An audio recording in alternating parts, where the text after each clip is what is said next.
hip-hop rap world goes, Tupac, my brother, was king of the hill, top dog, king of rap.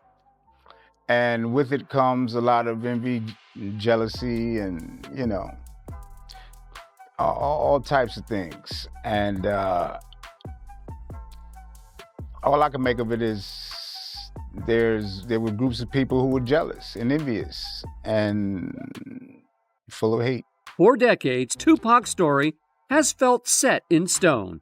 A late-night incident in Las Vegas, rushed to the hospital, 6 tense days, and then his life cut short.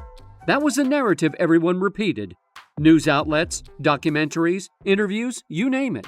It's been 27 years, all kind of suspicions, all kind of, but until we could actually prove something. But now, the story might not be what we all thought. Tupac's brother, Maprem Shakur, recently spoke out in a way that turns everything upside down.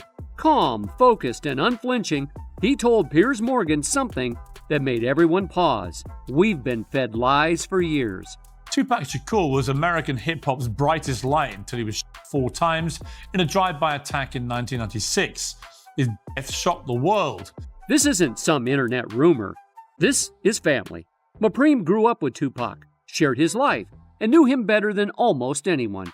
When he talks, it carries weight. He recalls a moment years ago when someone, claiming no involvement in Tupac's death, reached out. Maprem and his crew listened, but even then, he wasn't convinced.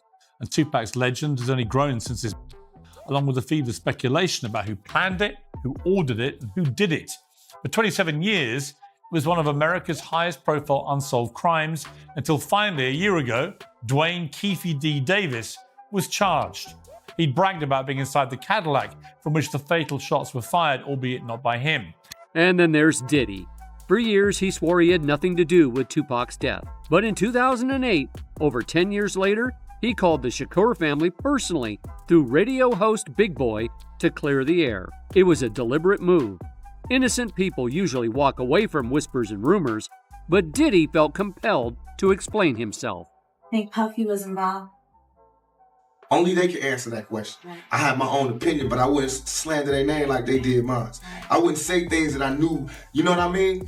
I believe so. I do believe so. I have proof, things that I can say that will back up my claim, but this is not for the world to know about. Right. You know what I mean? It's between me and him, and only he knows.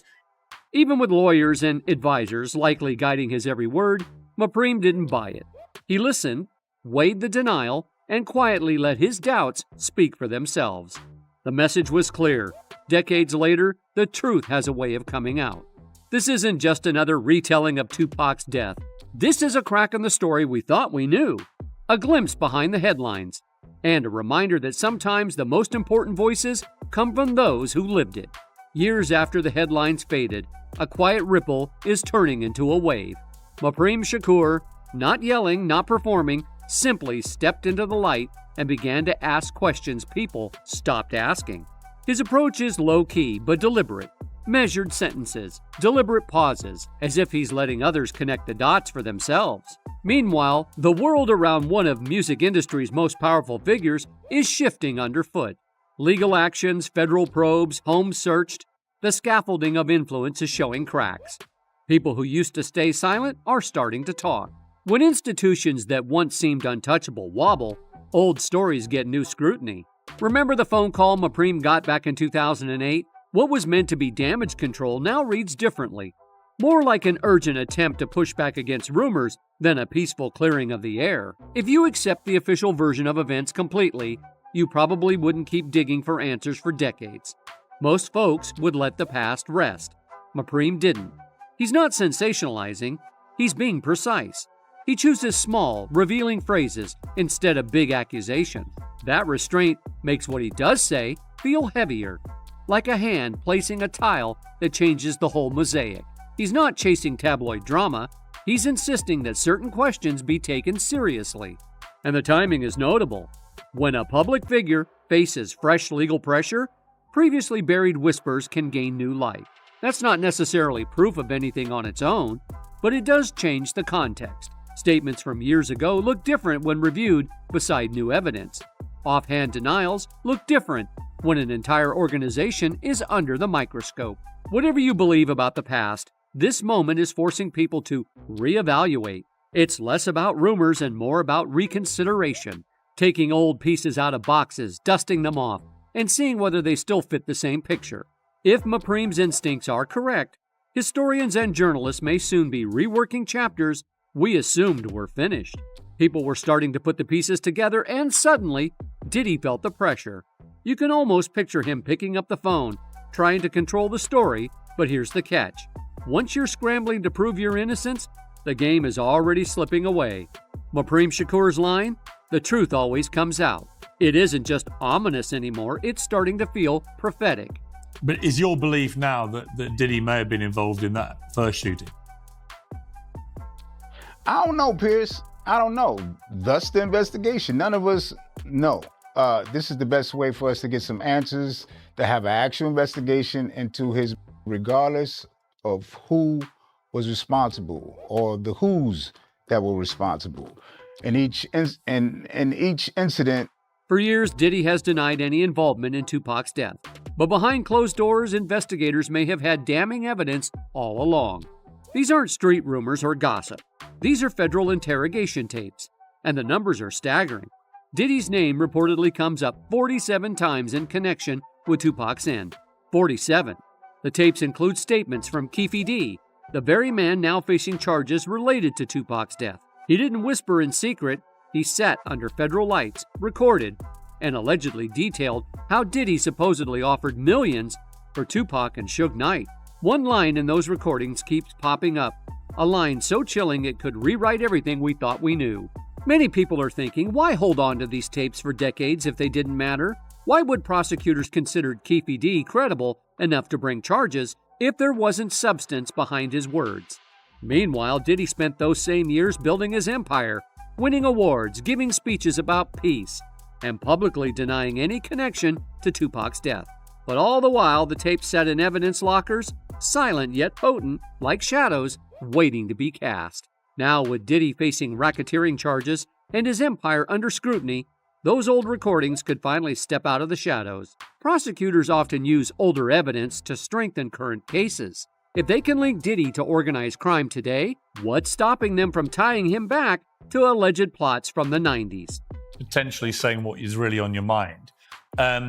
Because you know, and I know, that everyone believes that Diddy was involved in both these things and had a direct involvement in your brother's. That is what the streets have said for 27 years. Keffe D's claims about million-dollar bounties suddenly don't feel like hearsay. They could be the missing piece in one of music's most notorious mysteries. If these tapes ever hit a courtroom, Diddy's denials might not hold up any longer than his fragile empire. And there's more.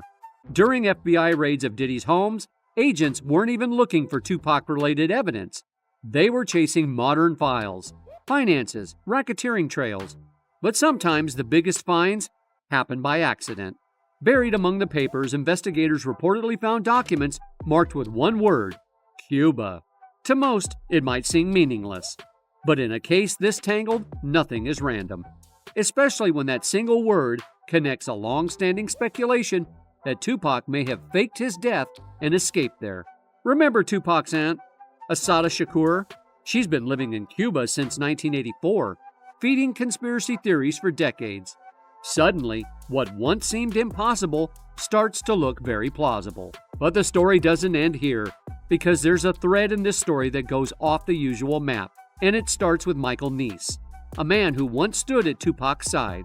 He told a wild tale that after the incident, plans were made to spirit Tupac away, that a body swap happened at the hospital, that a private jet waited, and that a path led to Cuba. It reads like a spy novel, not a news brief, which is exactly why most outlets shrugged it off.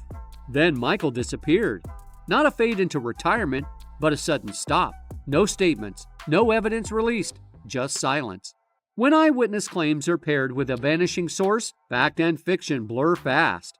Now, imagine adding one detail: references to Cuba supposedly turning up among prominent figures' private records. So ask yourself, do you trust the tidy version you heard first? Or are you open to the idea that the real story might be messier involving deliberate choices and coordinated secrecy. If the latter is true, then what looks like a coincidence could actually be the footprint of a long, carefully managed cover story. Until the files are made public or reliable witnesses speak on the record, we won't know, but the opening of new inquiries and the resurfacing of old evidence suggest this chapter isn't finished. The work is now to follow the paper trail and the silences because that's where the answers most often hide.